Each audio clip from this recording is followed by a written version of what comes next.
It was a high noon when you finally made it back to the Guran.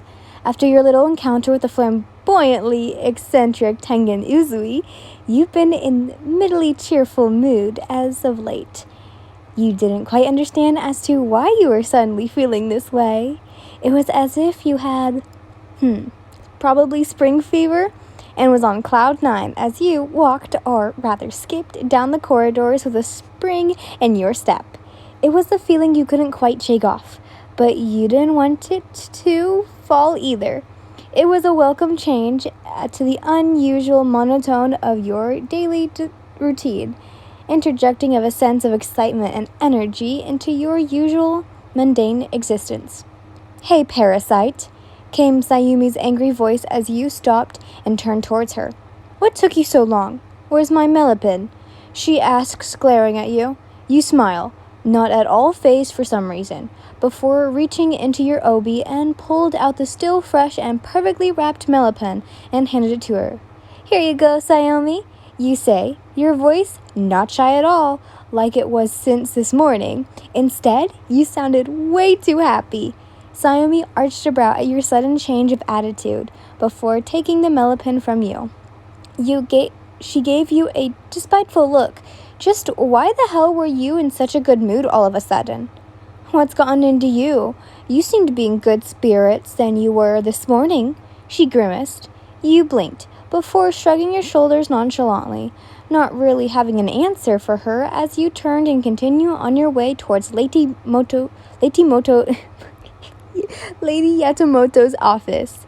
It's always so hard saying her name. You couldn't describe your attitude today. You really couldn't understand why you were in such a good mood. However, what you did understand was that your mind kept returning back to your full encounter with Tengen. Indeed, his personality had been so vibrant, confident, but straightforward when it came to you. Despite having him flirt with you and groped your booty, the mental image of him flexing and smiling made your heart dance as your cheeks grew hot. You really couldn't think straight at all around him. He just carried so much confidence and seemed to enjoy teasing you, especially for who knows what reason. And of course, who are you going to stop him? Well, it seems you've developed an interest in me, or should I say, an infection, just as I have towards you. So, I figured we could go on a date. You remember him telling you. A date? Did he just seriously ask you out? Let's see how this works out, and I'll know if you're really a woman worthy of being my fourth. I like those equal as much as women with nice asses. His bizarre words made the butterflies in your stomach flutter, although many considered it rude, but you could tell there was definitely playfulness and mince in his statement. And what exactly did he mean by being his fourth? The fourth of what exactly? You don't know, considering you had just met the guy, but somehow he already, if not miraculously, managed to, you, with his complete charismatic by being downright gorgeous, whilst possibly trying to woo you. His dazzling, disappointed, and erratic behavior heavily contrasted your own shy and solemn nature. When he introduced himself, his eyes betrayed that smirk. Those piercing, deep, beautiful pools of fuchsia eyes seemed to study you from head to toe 1,000 times over. It was the first time in years that someone looked at you with such favor. Your face warmed in response, and you could feel yourself melt under his gaze. You sigh softly, remembering the smell of pompery and pine wood emitting from his skin when you hugged him in a favor of returning your mother's comb to you. What is this feeling, you thought? Your heart seemed to beat like a tatamo drum, and your palms were slick with sweat. You felt feverish even after just thinking about him. Perhaps you were coming down with a cold? Though you prayed you weren't. "Lady Yatamoto, I have returned with the champagne you asked me to get," you say. "Enter." Oh, damn it, came her toad-like voice as you slid the soju open and entered. face caked heavily in white makeup with a deep red lipstick and brown eyes, shrouded with vibrant eyeliner, slowly glanced up at you. Well done. I'm impressed you made it back without a hitch. No drunken men trying to harass you today? The large woman muses. No, ma'am, you say, placing the bottle onto the table. Lady Yatomoto's eyes examined you closely, noticing you didn't have your hair covering your face, and the brightness in your eye-colored eyes, and smiling? How giddy you seemed. So, why so happy, child? She asked, arching a questionable brow. Her eyes then flipped towards the champagne bottle and then back to you, your smile still evident. You plotting to kill me or something? Have you brought me poison instead of champagne? She asked. No, Lady Yatomoto, you say. Just why are you so happy? You didn't even know, but it felt good.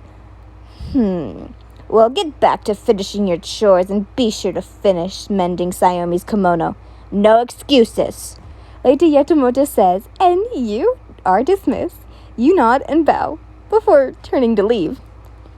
Entering your room, you close the soji and lean against the wall, breathing a sigh of relief. Home sweet home, sort of. More like a room. Sweet room.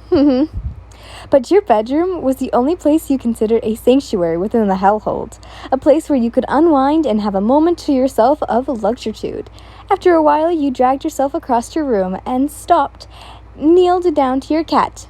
I'm going to butcher this name, but it's Mashuyushuru. I'm going to butcher that every time.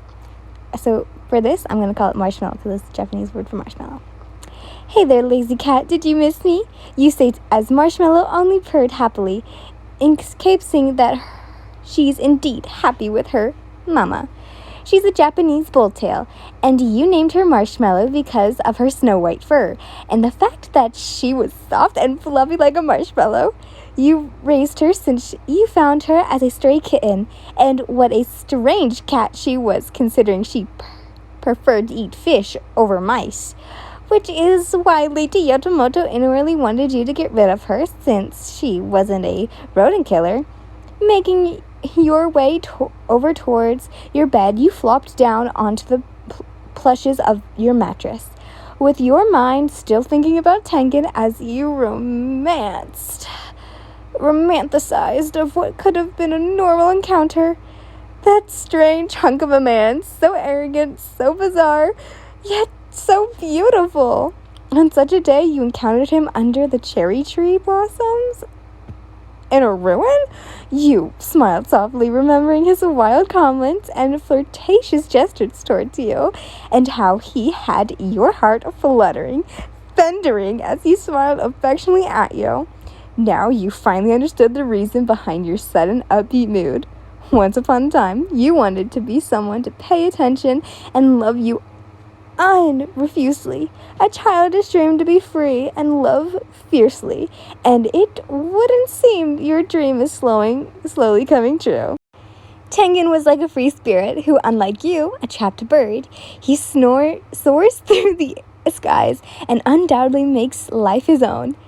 His hearty laugh and vibrant eyes gently reminded you of what it's like to have hope beyond the Gurwan and Yushiwara, a life of consuming love.